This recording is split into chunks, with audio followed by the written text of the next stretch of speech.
This is the profile. The frames I have are season 8 and then 10 through 15. 10 through 15. All right. Welcome on in, guys who are already here, and welcome on in YouTube. If you guys are here today, we're doing a very special account review for you guys. This will be for Mr. LunarTzuyu. He is, wow, season 8 and then also legend 10 through 15. Give us a introduction on what your playstyle is, what is it you like to do in Epic 7, and kind of your journey throughout the entire thing. Yeah, of course. Hey guys, my in-game name is LunarTzuyu in Epic 7. I've been playing for 5 years now. I started my sophomore year in college 5 years ago with an IRL friend, actually.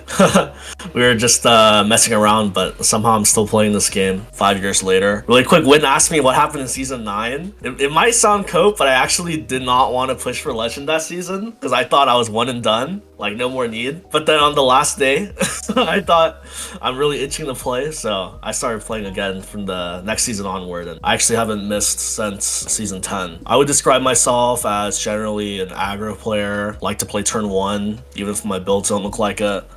Yeah, I think I mainly play E7 for the PvP. I mean, that's kind of the big difference, that it sets itself from other gacha games like Honkai Star Rail, although I do play that as well. Just interacting with community, so like Fleet and Veritas guilds. I have lots of friends there, and just in the like top RTA community. I would say those are the main reasons for why I still play. Hell yeah, bro. You like to play aggro. Your units might not look like it. Want to get things going? Let's see what these units look like. Let's keep these units. So sorted by speed, let's go top to bottom and kind of go over what the builds are, what you're happy with, what you're not happy with. Yeah, so starting off with Ran, which, you know, I think some people still have their fastest speed DPS set on him. For me this season, I only used Ran as a counter to ML Lua because ML Lua has the -1 CD on her S3. If they pick Lua on 3 as an answer to my poly, I would pick Ran 4-5, and it pretty much always gets banned. Since you asked me what I'm not happy with, I'm not happy with the number next to speed, because Mr. Jello in the chat, I think, has a +20 on me. Yeah, but, yeah, he does. He has a +20 on all of us, bro. Man is 5 out of 5. That's a little unfortunate, but I mean, if I could replace the neck, then, you know, I think he would be considerably upgraded. But yeah, that's Ran. I mean, it's a pretty normal Ran build. I think the gear is like pretty like high GS though, like some of these, so that's kind of nice. Moving on to Peira, I pretty much never used this unit this season. She actually used to have my fastest set, so she was 319, but then I moved her gear to ML Poly just because there is pretty much like no usage cases for Peira this season, I felt. Yeah, I pretty much never got to pick her. Derp the Jag asked me, has my Ran ever been raw outsped by Lua? Fortunately, no, that did not happen. But it did worry me sometimes. Typically, I picked the Veronica, which was a speed imprint, so usually they didn't ban it, but if they did, I would be very worried loading into the game. But yeah, I pretty much never used Peira. This unit though, she was probably one of my MVPs this season. I did mention earlier that I moved my fastest set to her. ML Poly, I pretty much first picked her whenever I got the choice. I actually pre-banned Harsetti and ML Luna, which are, you know, two other really popular and strong units this season, so it kind of affected like how I geared my account. 40 effectiveness on boots, pretty good. Yeah, somebody in chat, Win was asking, you know, ML Luna mod check, right? And yeah, if you ban the Luna, do you have her geared for like a Guild War build, or is it like you just never have her geared? She's completely stripped at the moment. Ah, okay. Yeah, she's not holding any gear. I did play ML Luna for like the first like 2/3 of the season. Right. So like if people look at my like Epic GG, like they'll see her, like that I did play her a good amount, but for like the last third of the season, I just ended up pre-banning her. Gotcha. But yeah, I was playing ML Politis a ton with like Veronica and BBK into like 2 Flux like 4-5, and I'm sure like people that were playing for Emperor or Legend, like they might have came across that comp several times. And by the end of the season, I did think it was pretty strong. It's not like a flawless comp by any means, but I had a pretty high win rate with it. I would say like 80%. Celeste, never used. Just the imprint that I just slammed gear on. Cidd, I picked like very situationally if I really wanted to commit to a race. He's on Pensat and Alexa's, so if he takes a turn, then he should be able to kill like any squishy unit they have, like a Ran or a TML. But I generally try not to race if I don't have to, because my openers are not like that fast compared to people these days. Yeah. So I think that's like one misconception people have, because we're about roughly the same speed. People seem to think we're fast, and like that's fine, because compared to most players, we're decently fast. But if you compare like our speed to that is true to like the top 100 in the world, we're probably around average, maybe a bit on the slower side, right? Yeah, I totally agree. Like Asia server is obviously like notorious for being super fast, but Korea as well, like there's multiple people with like 320 plus openers that are ready to slam that, especially now that we have ban protection. They slam it on 3, and like if their Iseria takes turn 1 and you try to race, you're probably dead. Yeah. It gets pretty scary at times, and especially like you said with third pick ban protect, and especially with I feel like KJ after KJ1 E7WC, a lot of Korean players, which are known traditionally for playing like only tank down, now they're also playing a lot of speed style, and it introduces a lot of randomness, speed RNG and whatnot to the draft. And if you're very reliant on speed, it makes it very like unstable, so you end up losing a lot of games. Yeah, for sure. I mean, it's pretty well known that like turn 2 legend players typically have like higher win rates than aggro / cleavers in legend. Like the delta is usually somewhere between like 5 to 10% even. I think for me personally though, I just play aggro because while it has a lot more variance, I think it's more fun. Yep. When I look at turn 2 versus turn 2 matches this season, I see like Elfton or KHM with like 3 tanks versus 3 tanks, and I was not about that. I feel like a lot of times I'd rather just die fast than win slow, and I'll just go next game instead. I right? totally agree. ML Lua, she was another super strong unit this season.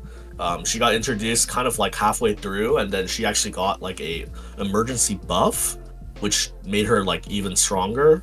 I didn't really think she needed it to begin with, but ML Lua was super strong. People often third picked her alongside Ilynav and another tank, and then they would pick Lua on 3. Yeah, she was super strong this season. She has 3 turn cooldown on her S3, so she cycled super fast, and obviously the buff that she gives to her team to do true damage to whoever gets provoked, the first unit to take a turn on the enemy team, they would like almost get one shot.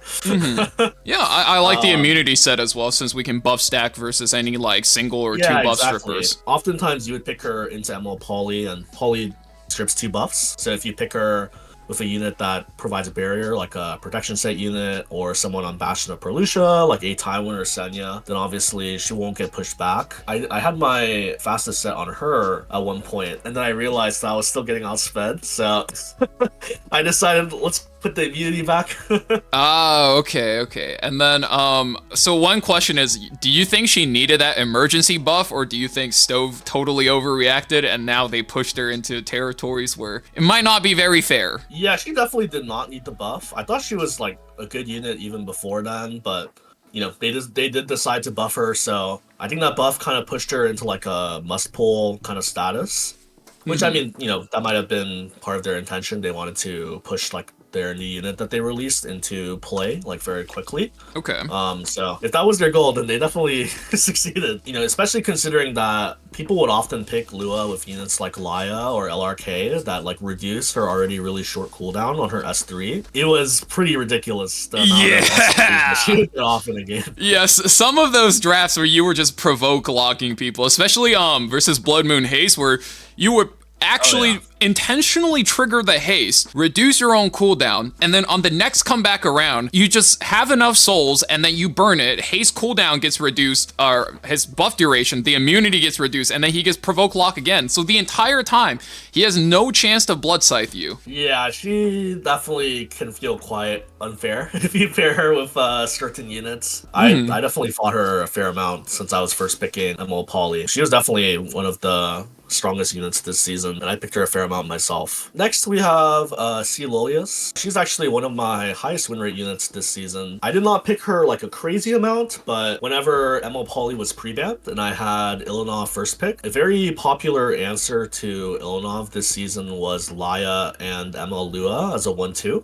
And then a response to that kind of emerged, which was BMH or Celine, depending on preference, and then C. Lilias on 3, because with Sweet Miracle, she's able to basically ignore the Lua S3 and then put up the Vigor buff for the rest of your team to like still get the buff and then, you know, not take as much damage when the Lua buffs do go through for the enemy team. Obviously, like a long time ago when Lilias first came out, people had their fastest gear on her because she was so OP at that time. But now I think you just need to have like some good bulk and like, you know, not too slow. My friend Bob in the chat right now, he was notorious for having like a 280 Lilias at one point and would get outsped by random Galas. So I don't think you should make her that slow.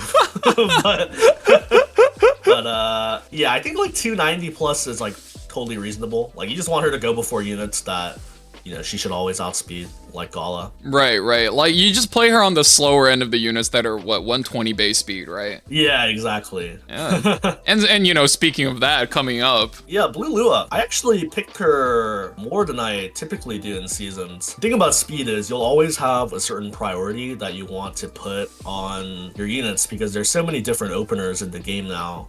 And especially with like how different the game is depending on what units you decide to pre-ban. Like in my case, I pre-ban Luna, so that's one opener that people typically have very fast sets on. That's like one less opener that I have to worry about for gearing for PvP as well. But yeah, I think Blue Lua I mainly used in the first half of the season. She was my counter pick to Amiki, which definitely was, you know, a popular answer to aggro / cleave comps. Basically, if you had a soul burn or if I didn't have a book, you know, I have 155F, so pretty high chance to reset the Amiki. And if she's reset, then you can just kill her without having to worry about any of her skills. Yeah, I mainly picked her into Amiki, and she actually had quite a high win rate for that. I'm assuming this next one is pretty important. Oh yeah, definitely. She was also, you know, I picked quite a bit.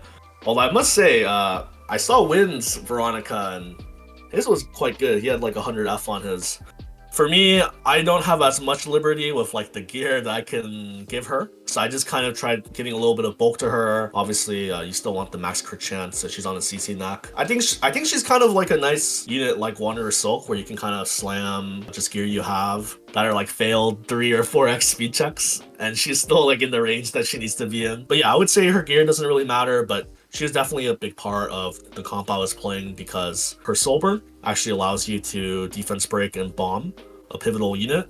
So it provides a D-break for BBK to do her big nuke and guarantee you a kill. And she also does chip damage with the bomb and to detonate and stuns the unit. So she was definitely, yeah, quite nice for the climb. Yeah, because I think the number one thing people thought about when they saw this unit was like, you would just save it to counterpick BBK, but in reality, I feel like all the BBK players just proactively picked up the Veronica because one, it helps you race, and two, like you said, the soul burn into defense break just softened up those like 600-pound fat targets like the Laia, Haze, Senya, right? And then your BBK was like just gonna fly. It's funny because when the season started, I remember like people would, you know, pick their BBK on 3 and then people would answer with Veronica. While there's definitely a lot of variance because, you know, there's like 4 other units that both sides draft. You know, obviously there were some shenanigans of like Shepherd BBK and Veronica missing her S3, so she didn't do anything to the BBK. Eventually people realized they work well together too. So yeah, I think she definitely was a good partner for BBK, and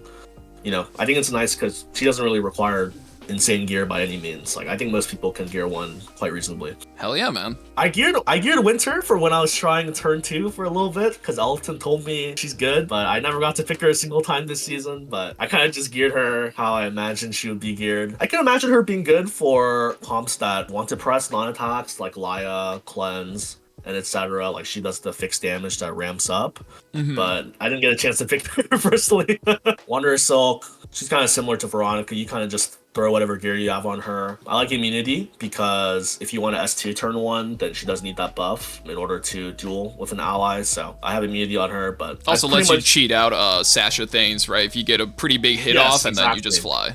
Yeah, for sure. I know some people who don't have an immunity set for her, you know, they'll put her on Guiding Light so that she can have that buff. But I think Sasha is definitely BIS if you have like the flexibility with your immunity set to put one on her. Yeah, she's pretty much just a unit for racing, so not one I pick very often. And then next is Nahkwol. You know, she definitely has not gone anywhere. I know some people might point out that my Nahkwol does not have immunity. That's just because I'm pretty greedy with, with the gear that I put on her. I was Yeah, kind of running because we out have of an immunity offset sets, secondary so- set, right? So it's just for the effectiveness, I'm assuming? Yes, exactly. Yeah, she's on a effectiveness ring, and then the other piece was just, speed plus F. Ideally, you do want her on immunity set and a plus 30 guiding light if you can spare her, because she's definitely a strong unit. She's also notorious for getting 15% in on pivotal debuffs, whether it's the reset or the seal. But she's definitely a strong answer for people that liked playing Laia. Right. Yeah, I noticed like a lot of people seems to think, okay, they made Laia, they made LRK, so therefore Monk is dead. But in reality, like, Smougate balancing team, it's okay, you pick Laia, you pick LRK, now you pick Nahkwol on 3, and then your opponent, if they can't cleave you, enjoy never getting to click any buttons in Epic 7, right? Yeah, and it's kind of like the BBK Veronica situation earlier, where, people just pick Nahkwol with Laia and LRK. And, obviously both of those units are reduced CD, so her 2-turn cooldowns turn into no-turn cooldowns, which is not fun to fight, that's for sure. But yeah, she's definitely still a good unit. I think she maybe got a little bit weaker, because she technically got another, soft counter with LRK, but I think Monk will always, well, not always, because we don't know what Smilegate's cooking up, but I think for a while, she'll probably still maintain relevance in today's meta, just because her kit has such strong debuffs. Exactly, yep. So I built this unit when I was playing Lua on 3. Yes, sir. I wanted a book that could also, still have some offensive capabilities. I think I lost every single game. I picked Fire Ricky though, so... Yo, shout outs to Fivers for coming up with this tech. I'm pretty sure that's the word that's going around. Fivers came up with this because when you pick ML Lua and they go Laia, usually she just cleanse your taunts. So Fire Kawerik is meant to reset the Laia. But yeah, I think I also lost every single game I played with him too. He's a fun unit. He's very flashy. Because the meta is so, there's so many tanks, and he doesn't really do much damage to tanks, so couldn't really do much in that regard, but he was an okay option if you're fighting Laia, because you can soul burn, reset them. I think the main issue with Kawerik, besides his damage, was typically people will pick 2 cleansers. They'll pick Laia and they'll also pick Dilibet, and you can only force reset 1 unit, so I think that was kind of an issue that I found when using him. I think there are definitely fringe cases where he's not the worst. But yeah, I think I quickly decided let's not play Fire Hand guy.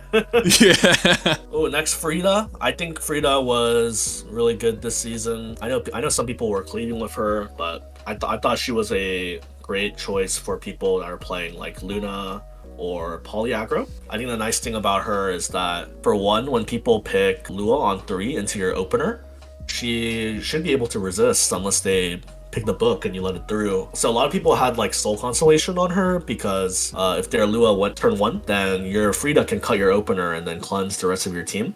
So you don't have to worry about any provokes. Yeah, she was so good, going both ways, right? If you were turn 1, she bridges your team. If you were turn 2, Soul Constellation, just, you cheat out a CR boost versus ML Poly, and you might just take over the game from there. I personally want the Soul Arty just because, like I said earlier with Monk, I'm kind of greedy. If they take turn 1, that's unlucky.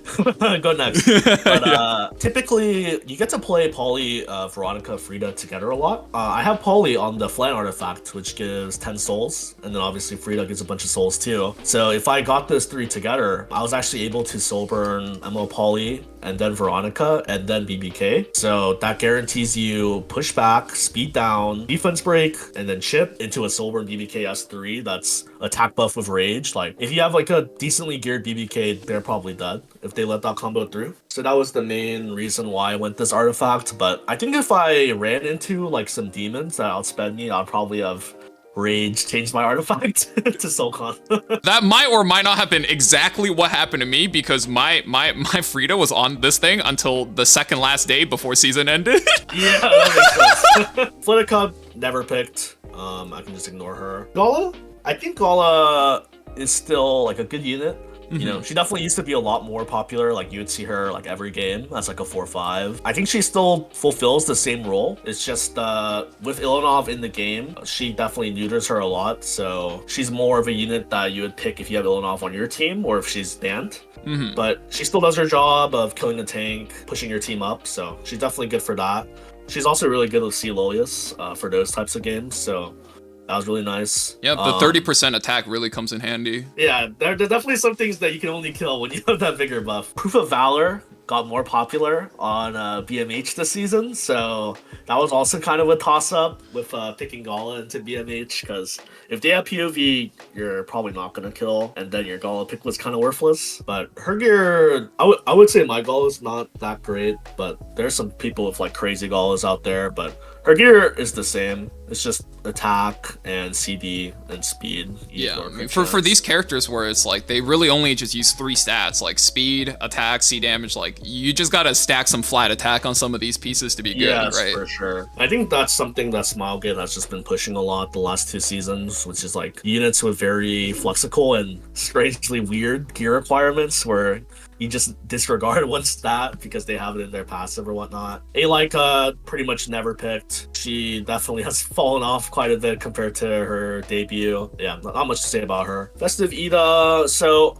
yeah. Ooh, okay. That's a new build. I don't think I've seen the book variant. Oh yeah. So I actually had this unit geared for when I was playing Lua. Oh, so okay. On her. I was speaking with Elfton because he also plays a ton of Lua. So he was trying to come up with different units to book on. And so Eda was one of his suggestions. So when I was fighting ML Poly myself, Eda's never a bad option because Poly will strip the stealth, and then your Eda can kind of take a turn naturally and then kind of disable their team with debuffs. But I ended up not picking her very much because Poly was pretty much always on my team. She's not a bad option. I think she is a decent unit for sure. This is her gear. Pretty straightforward. Yeah, I think for like a different player, you could just use the same build and you run like what, guide to a decision, and then you yes, anti-cleave, right? Probably still the most ran artifact on her, to be honest. I don't think many people run book, but I ran her for a specific purpose, so that's why I had book on her. This unit, for me personally, I really like this build personally. Some bulk on her, but still the right speed. I run some ER on her so that she doesn't get debuffed by like 0F units, but I definitely indexed a lot into effectiveness. So one of the new units that was released this season was Flan, Fire Flan, and pretty much her only counter is Solly because she totally nullifies her stack mechanic where she has 100% evasion if she has at least 1 stack, so you can't ever hit her. Yeah, I definitely picked Solly a decent amount into Flan, as well as just, I think if you're a bit lost in draft, she's never like terrible as a 4/5 slam. You just hope to get some stuns, and then from late frenzies onwards, you can solo a team, ex-Jello style. Yep. I also noticed that, like, because I know a lot of people prefer, like, almost no effectiveness, and they just go super tanky. Do you ever have any issues where you're just, like, getting picked off with her, and then their Ret Flan goes sicko mode on you, or is it like, nah, if you draft well, not a thing? I know some people have, like, a lot more bulky Solitarias, and then their F/ER is like a lot lower. I think for me, this build was best. I think if there was some situation where they're playing Flan, like first pick, and then, if I pick Solly and then they like pivot aggressively on me, take advantage of like my Solly having less bulk, I'll probably attribute that to like a draft issue on my end because I put myself in a situation where they can, aggressively pivot on me like that. Right. I think most drafts you need to pick at least like 1 speed unit to make sure that you don't get exploited like that, because kind of older units like Laika Strays that you would slam 4/5 when they pick no speed, I think those units are like pickable like once in a blue moon now, and if you ever die to them, then you definitely like messed up somewhere huge in draft, right? Right. And this is like, as long as you're not a village player, even if you're a very tanky tank down player, but Harsetti gets banned, you kind of need to make sure you have 1 unit that's kind of there to protect you against all these high damage mid speed threats, right? Like even the Shalltear that we're about to see probably in a bit. Yeah. Shalltear. Okay, well, we'll get to Shalltear. We'll get a Shalltear in a bit. Oh boy. Yeah. Fire Aura, I used to have like higher priority gear on her. She kind of got nerfed a bit, but I mean, she's still kind of the same unit. She's like a good unit for punishing team comps that don't draft a cleanser, which is pretty rare in today's day and age. Like, there's a lot of popular cleanse units now, like Laia, Ilynav, Dillabat. But for some reason, if they don't have a cleanser, you can slam her 4/5 and she will definitely cripple a team. I actually run Crown on her just because it gives her more chances to stun on her S3. So even if the stun gets 15 on the S3, the Crown also has a good chance to proc it. For consistency, definitely Book is also a good option. But yeah, I didn't get to pick her too much this season for the reasons I outlined earlier. Pledges are quite popular, but she's definitely still a good option for comps that don't have cleanse on the enemy team. Yeah, notice a lot more like probably during the E7WC seasons, Fire Aramintha was really popular, but then afterwards, you kind of need things where it's like ML Lua where they CC, but also if you're provoke goes off, for example, like the thumbs up buff just lets you get a free pick right off their fastest unit. Yes, exactly. Honestly, I don't think she was like a bad option for people like playing Lua, but I think her ML sister definitely was a much more popular option for Book as a 4/5 with Lua SPA. Oh yeah, which we'll get to in a bit. My gear on her is kind of, I don't know what a good term for it would be. It just seems very solid, you know? Yeah, it's definitely like not like very high priority gear, but just, you know, like 16, 17, like 14, like you can kind of tell like I just kind of like her having a bit of bulk and, you know, minimum 100 ER. Last season, you know, there were definitely people running like the 300 plus speed variant. They would just use her as an aggro opener, and then you could play stuff like Roy Mustang and whatnot. But I think that style definitely kind of died out this season. I don't think you can really play like that anymore. I actually did make a note that Bunny Dom was also one of my highest win rate units this season. She's not a unit that you pick too often anymore, but if they have like one unit like Lilias or DDR or even Nahkwol that takes 2 turns. Obviously, she still does a great job at nullifying that, and then she's also able to push her own team up with attack buff, and you can kind of counter what they're planning. She also creates a little bit of a weird dynamic in the draft where if they have two turn units and you have one bunny dom, are you gonna ban one of their units? Will they ban your bunny? That definitely creates some mental stuff in the draft. Good unit when you pick her. All right, so this is the one we're waiting for, right? Yeah, so this is Shalltear. I do have her geared. Be completely honest with everyone, I pretty much never pick her. You know, Green Celine was a really popular unit this season, but I think there was a much better unit to pick into her that we'll get to in a little bit. You didn't like slamming this into like Red Flans, for example? So the thing about picking Shalltear into Red Flan is typically if they first pick Flan, they're probably going to play quite aggressively. So if you pick like a 2... I think that's kind of the problem with like mid-speed DPSs as a whole, is if they like pivot very aggressively, then your mid-speed DPS will just die and do nothing. So I think that's kind of the problem with units like Shalltear or Laika or whatnot. Like it's also why like units like Blue Kisei don't really ever see play anymore. Yeah, so I don't think she was a very reliable counter to Red Flan at all. I think there were pretty much only 2 good units into Flan, which were ML Poly, because she soft counters her with the her getting less focus, and then obviously Solly, which just nullifies the stacks entirely.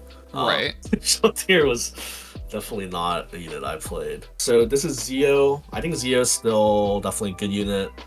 There are people that would cleave if Zio ran like 1-2. I pretty much only pick Zio like as a like anti-cleave. There are a lot of cases where they will like pre-ban like Bellion. Basically, you need to take either Zio or Luna, like one of those two, into someone that you know is gonna cleave you. Because if you let both of those two through, then you're probably dead. Right. So you definitely need to take one of those two. And for me, I pre-ban Luna, so Zio was definitely high priority for me against cleavers. Although there was a pretty popular comp that I ran pretty often that had a good win rate into those cleave comps. Okay. Yeah, I think Zio still does his thing. I would recommend for people to run like 270 plus if you have the option, because there are very fast accounts from Asia and Korea that will just try to race your Zio with 1 to 2 imprints with their 320 plus opener. And if your Zio is not tuned for that, then they will outspeed you. Yeah, I noticed that number gets higher every season, because when we first started, we're really like, yeah, does. 250 is probably good, and then you're like, yeah, you gotta be like 258, and then now it's like, bro, if it doesn't start with 2.6, like, you're getting raced by Asia. And now it's like, yeah, I recommend 270 to make sure you really get ahead of Asia server. Yeah. Yeah, I know some people run like even like 275 Zios, which is kind of lame to me, that like fast gear to counter fast gear, but I mean, that's just how the game is now. With every passing RTA season, like people's account and gear just gets stronger and stronger with, you know, things like Rift and like gear events and whatnot. So you kind of just have to adapt with the times. And like in Wynn's case, for example, like he hasn't played RTA in like multiple seasons. So there are some people like who don't even know like who he is. Like, but his like, it's not like he stopped playing like during that time. Like he still rolled gear, and you know, his gear is definitely not like, I think regressed at all. So yeah, I think that's the main thing. Okay. Yeah, and how do you feel about like DPS build versus effectiveness build? I must say, DPS build It definitely does a lot of damage when you get a good game, but I think for the most part, you probably just want effectiveness on him. There were a few people that would pick like FZO into me when I was playing the Frida. They would actually have enough F to tag the Frida. When that happens, you're dead because you have no counter to the Soulburn on Lua that they play with the Zio, which is why I think Zio was the strongest book unit for Lua into Polycomp, so I often had to post ban it. So yeah, he was actually very, very strong for that capacity, the F build. Next is Ciceria. So this is not a unit I play very often because, you know, Peira kind of fell out of the meta, but I have 200k CP on her, so I kind of like to flex that when I get the chance. Hell yeah, bro! Like we do it for for World Boss, you know? Yeah, exactly. But yeah, she's definitely, I think, seen better days.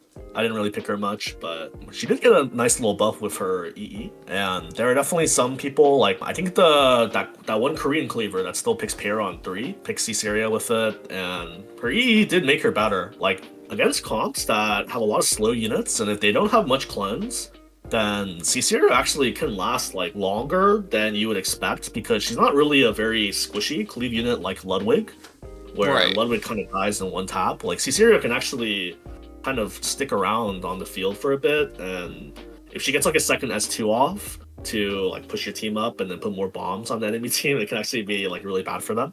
So I didn't think she was like not bad at all in certain cleave comps. Yeah, you just didn't get a whole lot of opportunities to like use her in practical scenarios, right? Like once again, like cleanse is such an ubiquitous part of a turn 2 draft nowadays that it's just like for sure you get such a rare game here or there. I think the main thing was, so a popular answer to cleave this season was you'd have an opener on 1, and then you would pick a Bastion Knight like a Tywin or Senya on 2, and then you would pick a Yufine on 3, so that's like a guaranteed ban protect like minus 50 CR for them. And then you would typically pick stuff like Elena or Fire Politis or Sage Baal on 4, some sort of disruptor. For me, it was mainly Fire Politis because it was kind of a force ban for them to, you know, get their Ludwig to cut with the CR. Right. And then you would pick another opener on 5. Obviously, you can't draft that if you don't have at least 2 openers geared that can cut, you know, a cleaver. So you kind of want like at least 300 plus on those like 2 openers in the 1/5 slot. But if you had the option, that was a very popular anti-cleave comp that I think had a high win rate. But I think Ciceria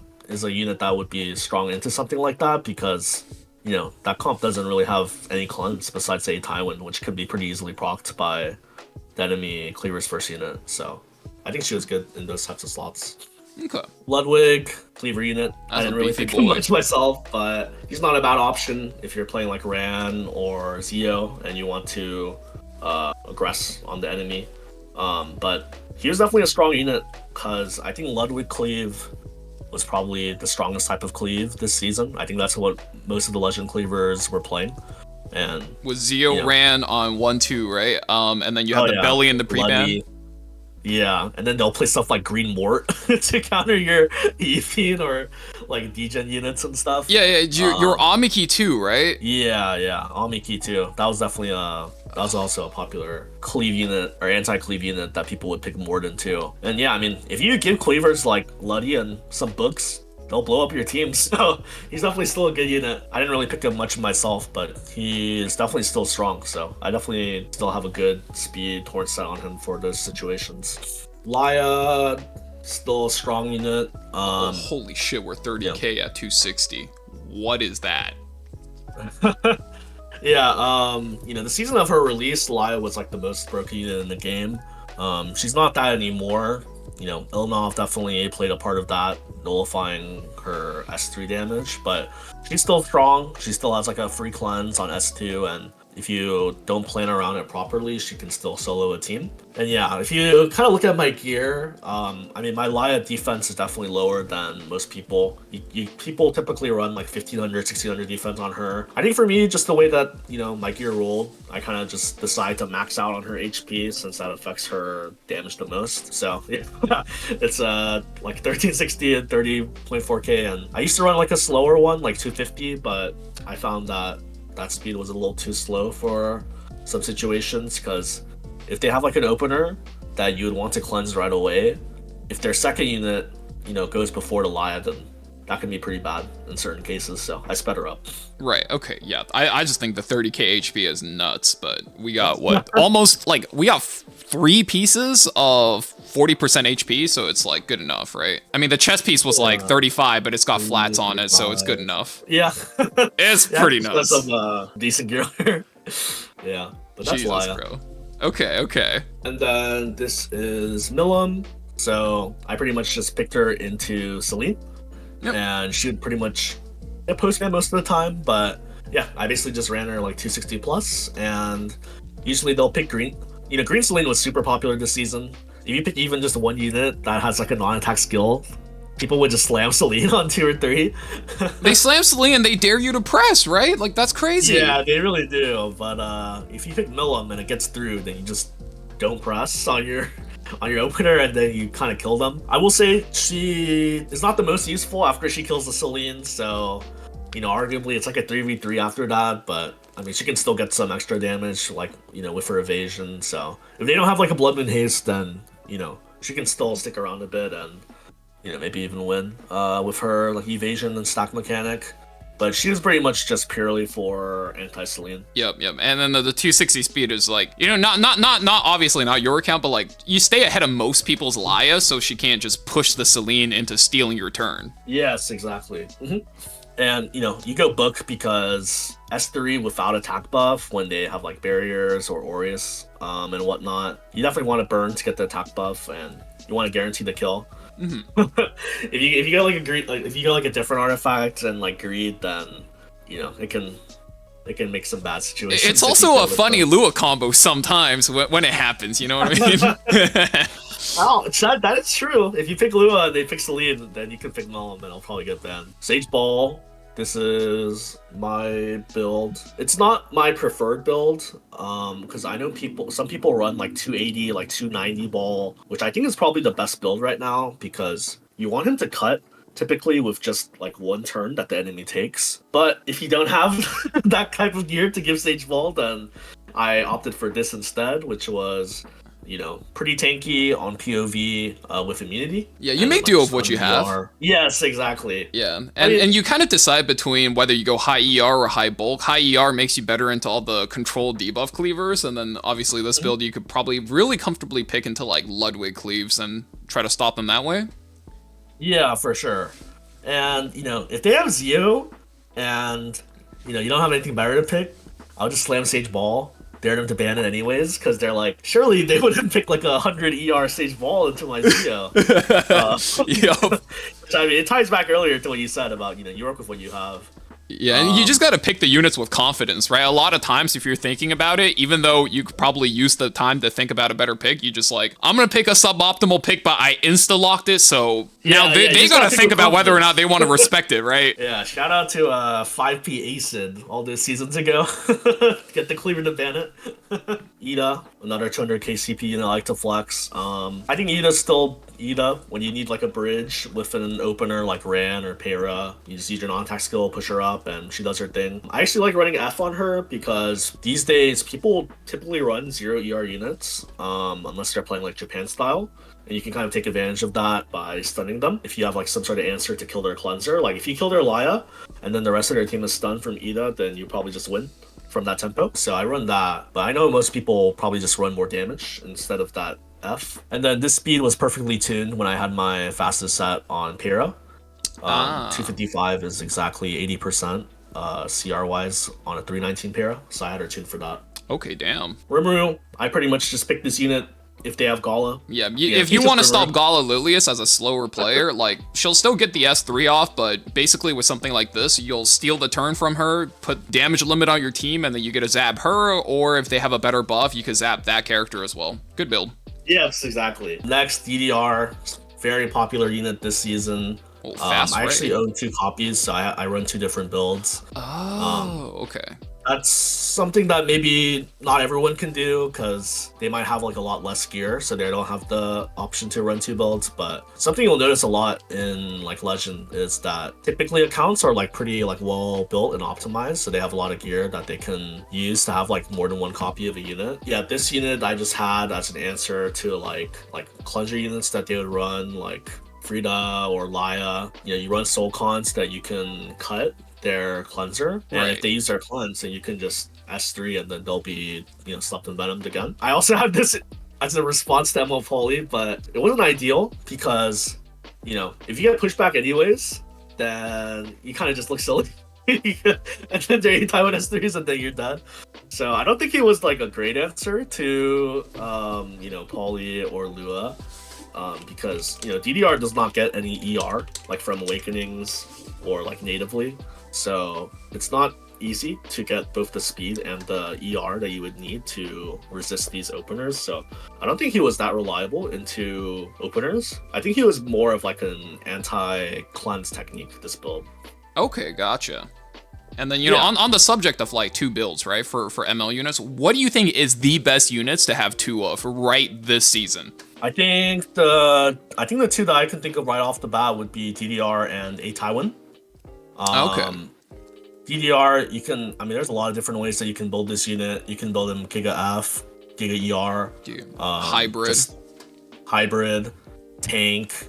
So because of how many builds you can run on him, and him still being a strong unit, I would say DDR. And then a Tywin, typically you'll want a protection set Tywin, and then if you play ML Poly, then you'll want like a 240 plus Tywin as well. Right. So yeah, I would say those are the 2 ML5s that are nice to have 2 copies of.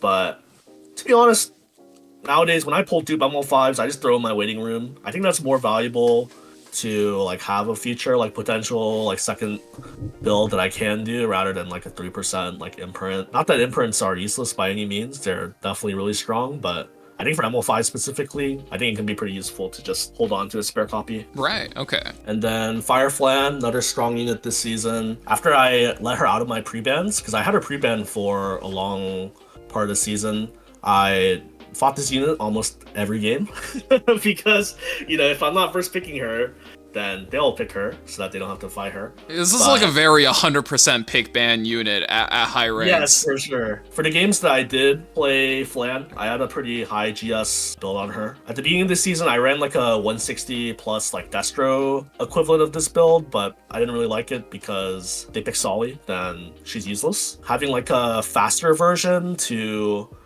make her still relevant, like pushing up your team and being able to soul burn to D-break and do damage. They have Solly, I think was a lot more valuable. Yep. So I really like this build. It also justifies this terrible ring that I made for the first guaranteed crafting event. Oh no!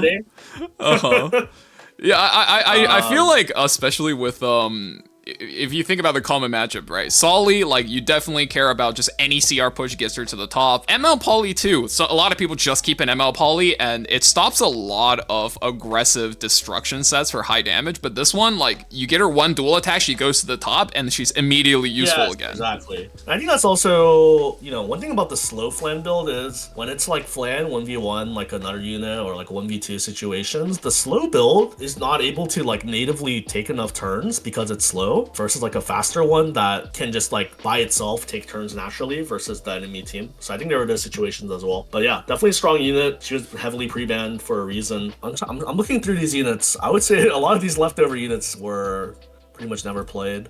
This was the A Tywin that I ran. My friend AB has like a 2k 30k Tywin that would put mine to shame.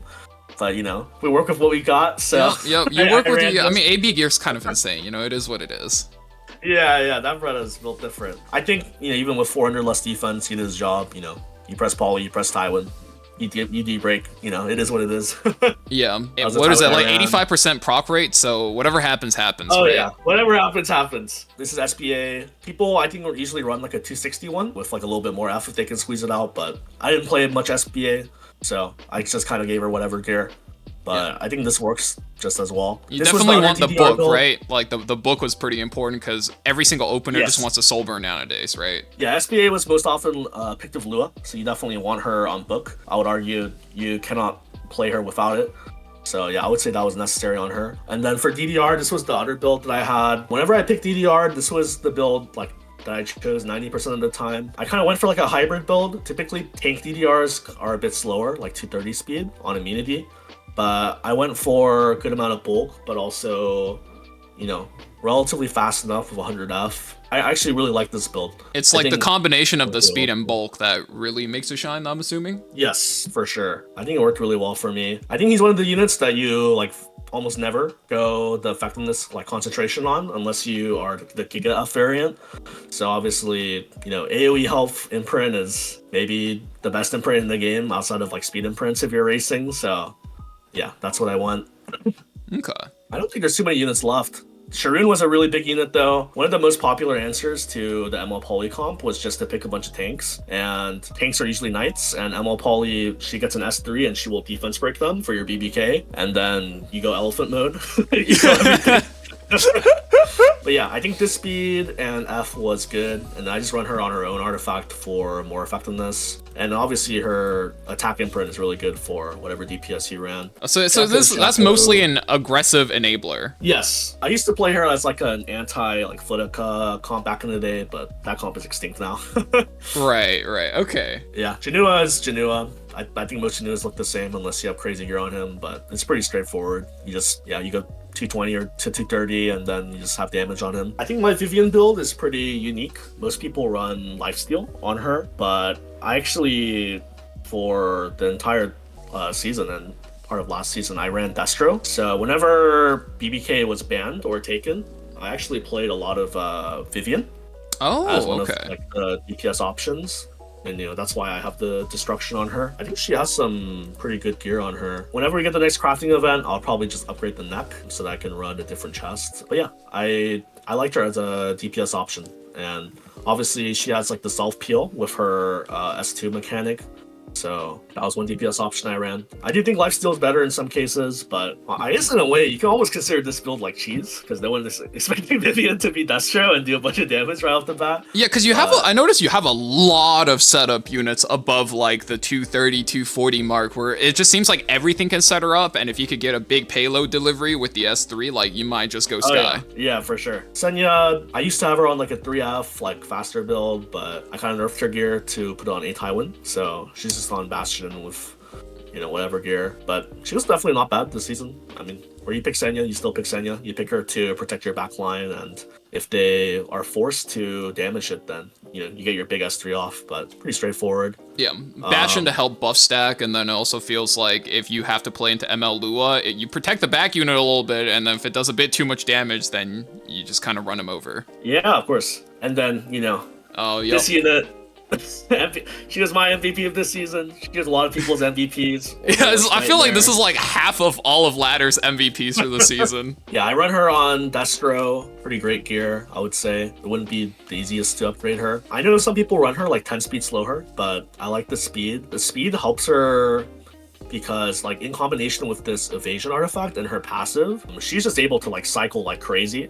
And if you don't like kill her like immediately, like after she's used her 2 immortalities, then she's able to stay on the field for like an obscene amount of time. And like even though her S3, this has a 4-turn cooldown. Yeah. But BBK, if she kills a unit, that becomes 3 turns. Yep. And then with her passive and her cycling, like she can cycle to her second S3 like it's nothing. So yeah, I'm sure like as aggro players, right, for like the people in YouTube who are newer, there's a pretty clear difference between cleave and aggro, where cleave is like you set everything up, you have to press this S3, ideally with a soul burn. But in aggro, it feels like if you have ML Poly, you're just kind of like taking your turn one at a time, and then with each turn you kind of assess like, okay, I can just S1 this turn. I don't have to press the S3. They don't really have a way to stop me. And then you get them low enough, and then you send them home in one go. Yeah, for sure.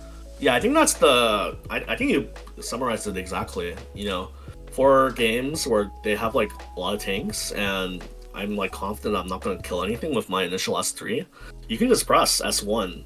And then obviously with like your poly guaranteed duel, as you chunk units down, you have the flexibility to wait.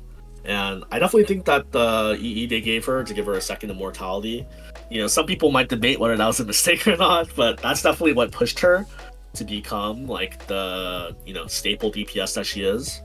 You know, alongside Ilynav, you know, because of Ilynav, BBK is one of the only units that still does damage even with her presence. So I think that was a huge part of it too. But yeah, I mean, she definitely defined my season. Like my friend Biru, I think also played a lot of BBK with Polly, so I think he was also, you know, someone that I enjoyed like talking with about RTA and different comps. I appreciated him. And my other friend Wind also was playing this comp to lesser success because he was playing it after us. So all the people that died to us would figure out what they want to do against it and then kill him. But early bird gets the worm. What can you do? Yep. Okay, cool. Degen Polly, yeah, she was just a good unit for anti-cleave. She pretty much always gets banned because if the enemy cleaver doesn't get CR for their Ludwig, then they're dead if you have an opener. So yeah, she's pretty much always a force ban. So she was good for that. We got Velian. She was a pretty popular DPS. Frida, we're 34k. How good is the HP seeding on your account, man? What? Yeah, I don't really have speed seed, but my HP seed is definitely not bad. Yeah, I didn't really play this style very much, but you know, like the DDR Luca Velian combo was really popular. And if you're going that, then 3F is definitely the way to go. Most people only have one copy of 3F, so it's usually between Senya and Velian. But yeah, I put mine on Velian this season. OBL, standard build, Briar, I just have her on a Destro immunity, but pretty much never picked her. RB was definitely another really strong unit this season. He's actually a good 4-5 with the Poly BBK comp, because if they just pick tanks, then one option you can do is just, you know, it's really hard to tank a BBK plus RB. Like, it's just so much raw damage. Like, people will try to greed and just tank it down, but it's, like, very hard to, unless you're, like, HM level here, which almost nobody is. So, like, you know, one Gab plus Soulburn, like, S3 will definitely soften up a ton for BBK to clean up. So I think he was really good for that. And then the speed was just, you know, my personal preference. Some people run like 190 more slower for like more damage, but I thought this was good because the speed lets you do an initial S3 before he dies and then gets his guaranteed S3 on revive. So I like the speed for this personally. Right, okay. And let's see. I think honestly, most you didn't pick Ruel at all? Ruel, I did not pick this unit. Damn, brother. She's really popular in Korea server. You know, with like MLB and Ilynav and stuff, but I kind of hate her kit and everything it stands for, so I do not play Ruel. So I don't know if you were around back in like season 2 or season 3. So whenever the last week came around, because everybody's trying to go slow and steady, right? She was like first picked every time. I've been playing RTA since season 1, but back in the first few seasons, I was like, you know, like playing like in Champion. So I don't know, bro. I was told TSM Lunar was kind of a god back during those times. Maybe to my like master opponents, I was a beast. But bro, I was told he was a beast out there with hours and cake height, man. Oh yeah, those are two of my friends. They both got legend way earlier than I did. But they were definitely two really close friends I had back in those days. Neither of them play anymore, unfortunately, so I have to pay respects. But I figure I spring some of these nostalgic names on you. Call 8 was in there here earlier, and he was like, yeah, he was like, we were the boys. Whoa, hold up, you didn't pick no Black Myth Wukong? I'm gonna ignore that unit. He was popular for content, but I definitely did not have a great win rate with him, so I'm gonna ignore his existence. Celine, on the other hand, I do think was a very popular unit this season. Jesus. We're 5k 350s. Okay. Yeah, I kind of have a beast Celine, so you know I'm pretty confident in my ability to kill something. But yeah, I mean with her buffs, you know she gets us guaranteed soul burn, S3 with attack buff into any unit, and with the damage that I gave her, it'll pretty much almost always one-shot a unit, no matter how tanky they are. Yeah, what does it take to survive the 5k 350 when you soul burn? I would say it would take like a Elfton Proof of Valor BMH to tank that. Or, you know, if you just have like Giga mitigation, like we're talking like Albedo plus Aureus. Although Aureus doesn't do anything for S3, but yeah, I would say you kind of need to be really tanky for that. Yeah, Baal is giving me a little bit of heat. He's saying that I just said to pick a 5k 350 Celine, but I mean, if you have the option, you know, why not just do it? Yeah, you gotta figure out where the good shit's gotta go, right? Because I feel like it's really easy to understand when some people are just fast and then they're gear gapping people off speed, you know, outspeed Ram with ML Lua, easy peasy lemon squeezy, right? But when you can make something like this, you could definitely gear gap a lot of people and you hit them and they have no idea what just happened. Yeah, for sure. AB did make an a important comment in the chat, which was asking if Legend players pick Celine. They definitely do, but I would say that Celine's not really a great unit for picking 2-3 because there's a lot of ways to deal with her, like Milim, or just making it so that even if you press and then they kill something, like the 3 versus 3 afterwards is like beneficial for them. So I think that's something that a lot of people do. If you pick like one non-attack and then they pick Celine on 3, usually you'll have like good ways to counter that in the draft.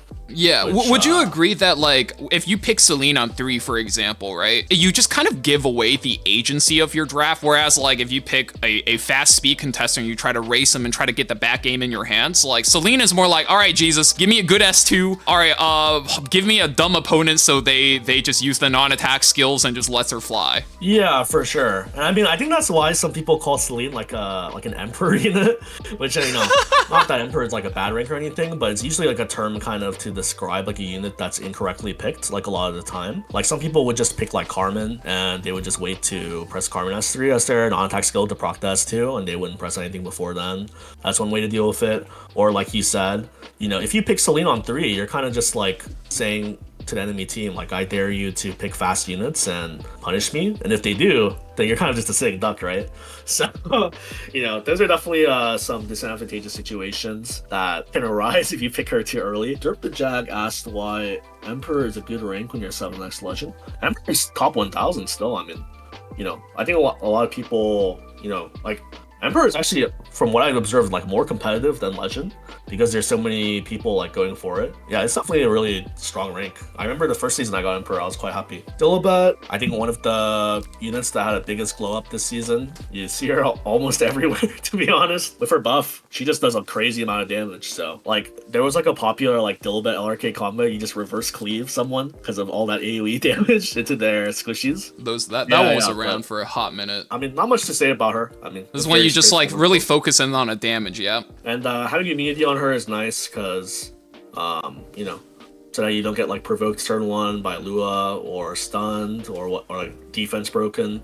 I think the immunity was pretty important this season. Yeah, because of Red Flam, right? So units can't just S1 and then Red Flam proc into you and you just kind of get run over. This is the Ilynav I ran this season, another MVP. If Polly was pre-ban, she was definitely the first pick, and she was the unit with the highest win rate and highest pick rate in Legend, to my knowledge, this season, which is just a testament to how incredibly dominant and oppressive she was. She nullifies like over half of the cast. But I ran this stat line. I think she is the unit that you should consider giving your very best gear to. She's that good. Some of the gear I have on her is like lower GS, but it's all like very stat efficient. So to make sure I didn't overcap on anything. If I had the choice, I would raise her HP, maybe sack like a tiny bit of speed and defense, but those stats are also good because anytime your enemy takes a turn, you CR push for some reason, they decide to give that to her again. So she cycles like crazy. So speed is good on her. Yeah, they kind of just gave her everything you could have wanted in one unit besides like just ridiculous damage, and then she just kind of exists and she does a bit of everything. It's kind of ridiculous. EMH, super strong unit as well this season. I think my haste is pretty good. His gear. Yeah, I like that. 2K26. Yeah, I think 100 ER on him is nice too, and then some speed on him is good. I know some people like running HP boots, but I thought the speed was good. If I could replace the necklace, I definitely would, because that number's a little bit lower than the others. But, yeah, you play with what you got, right? It's always how it goes. Exactly. That's the main takeaway, I think. He's a really strong unit. He's really annoying because you pretty much want to kill him first. Otherwise, the whole team gets like a fat barrier and immunity, and then he gets to pretty much guarantee kill one of your units and then revive it anyways. So he is definitely like a big pressure point. That's why some people started running Proof of Valor on him to make it like even harder to kill him. Like Elfton and Oskizu ran like a super tanky, like triple HP set haste with Proof of Valor. It's super hard to kill it. Yeah, because one, he's so good at trade killing, right? Yeah. And then especially on that triple HP set, sometimes like you can just dry rip the S3 and it's just doing a billion damage anyway. Yeah, no, you're right about that. I just wanted to say, someone in your chat said that my build is better than KHM's. I don't agree because KHM's haste doesn't have any ER, but he has 2500 defense to my knowledge. So like That haste is not dying, and I've seen that Bretta do some crazy stuff with haste just sitting there and counterattacking and being unkillable. I do think this haste is like a nice, variant too. Mort is Mort. I nerfed him a bit, but he still does his job. I think he was okay. You talk about like whether why you like the destruction set build versus like the speed set build, because that's something I kind of see go both ways. I think Mort does a lot of damage on his S3, and the Destro kind of lets him take advantage of that. I didn't really see much like value to the speed set because he's not really a unit that has any like innate cycling, like any innate like CR push in his kit. I can see the argument for like maybe faster cycling on his S3 CD because that S3 is so strong, but I just thought like maximizing his damage. Destro is a more stat like efficient set than speed set as well. So I figured a unit that wants a lot of stats like more would just value. Yeah, because his base stat was pretty ass for a knight. Yeah. Yeah, getting HP on this unit is a struggle. Also, I know most people run HP neck on him. I actually run a CD neck.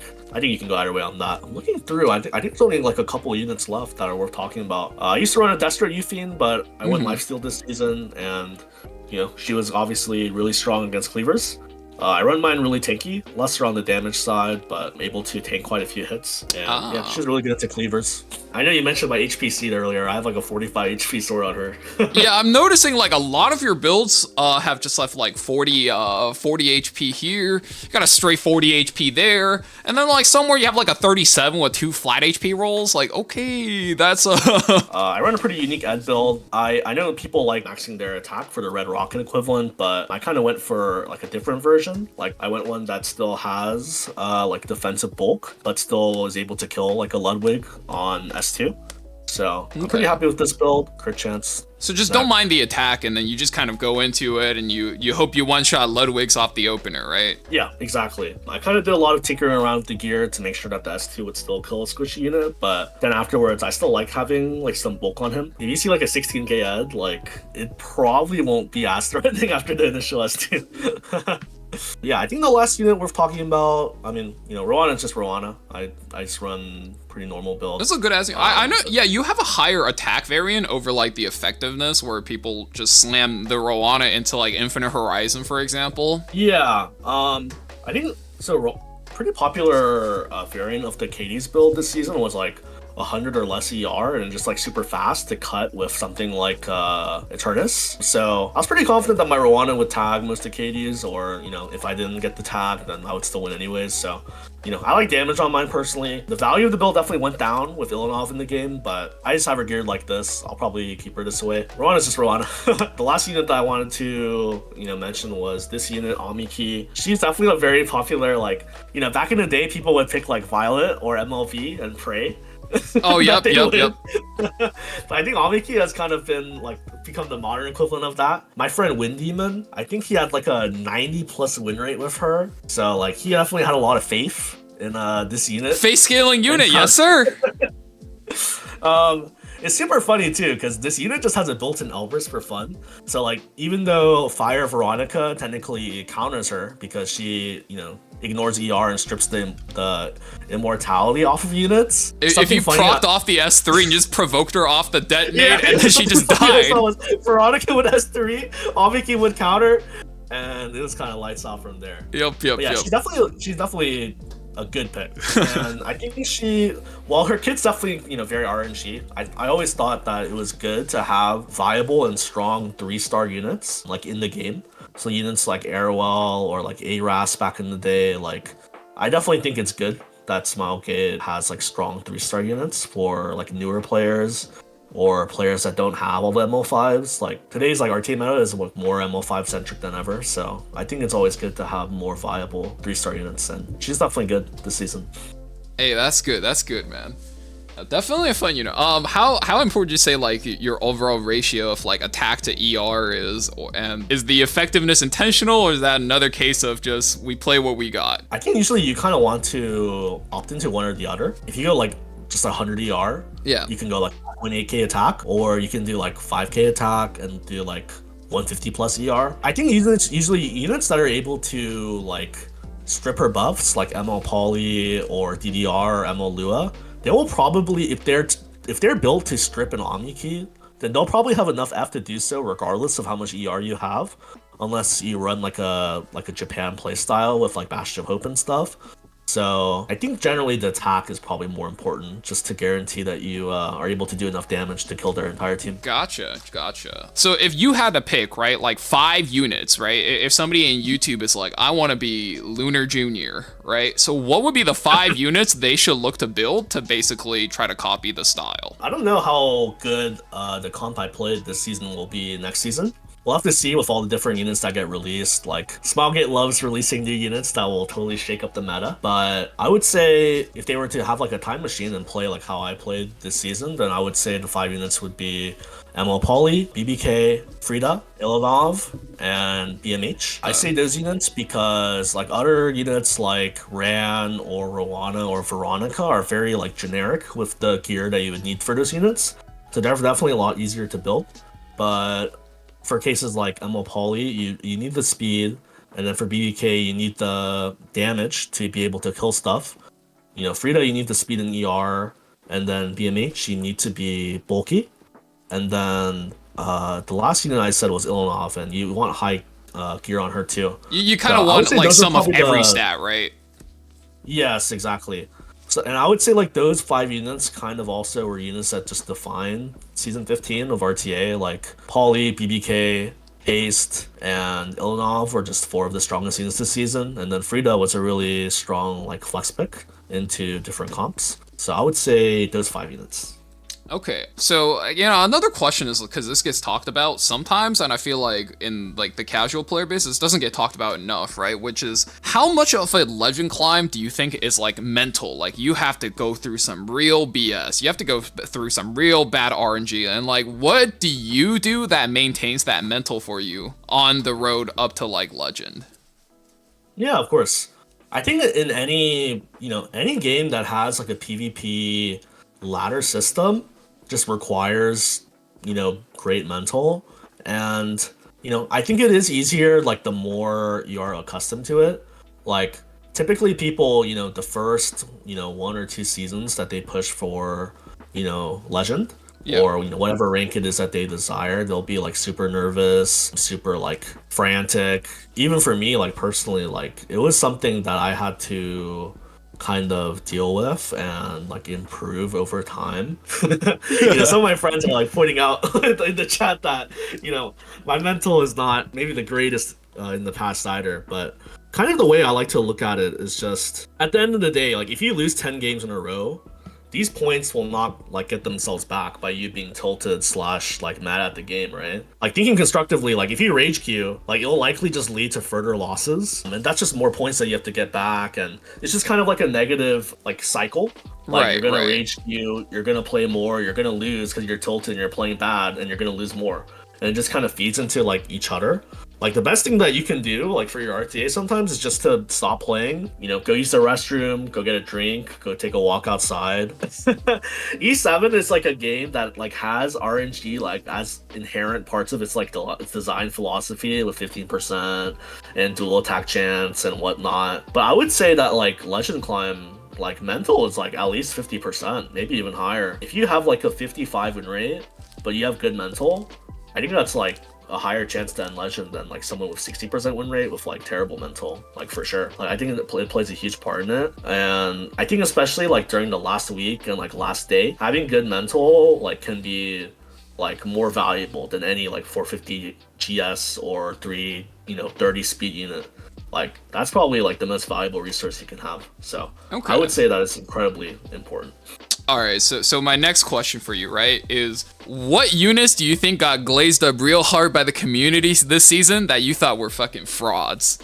It's funny to say, you know. Yeah. I'm not necessarily talking about like Stove or Reddit or anything, but like I would say generally the community perception of units was pretty spot on this season. Units like Ilynav or Flan were definitely like very strong. And I was actually thinking about this question myself. So I would say my answer would probably just maybe be like Mort, because Mort was actually a unit that like Korean cleavers were picking with their cleave comps into Yufine on 3. You know, obviously there's like that very like binary, like, you know, other units cannot counterattack besides Mort when he's in the game.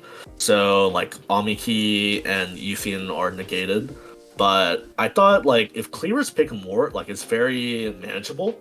Like a Tywin can nullify like the fear if he doesn't get debuffed beforehand, and like I don't know, I just thought there were like definitely like ways to deal with him. So it's not like he was like a super popular unit this season, but when I was thinking about it, I thought that was probably the best answer to the question.